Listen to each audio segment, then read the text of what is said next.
વિનયભાઈ. ભાઈ ખાસ કરીને શું બનાવ બન્યો છે?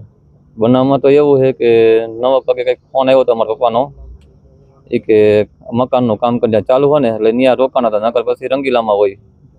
તો પછી ત્યાં 9:30 વાગે મારો ભાઈ ટિફિન દેવા ગયો ને ત્યારે ખબર પડી કે આવી રીતના બનાવ બની ગયેલો હોય કે એનો મિત્ર અલ્પેશભાઈ એના ભગતનો માણા, એને બે ભેગો દારૂ પીધો ને એમાં હંધી થયું.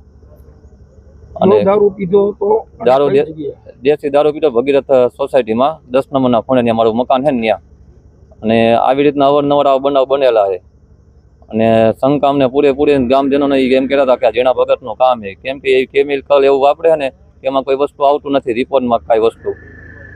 અને જીણા ભગત આ વલ્લીનું દારૂનું ધંધો કરે, વ્યાજનું ધંધો.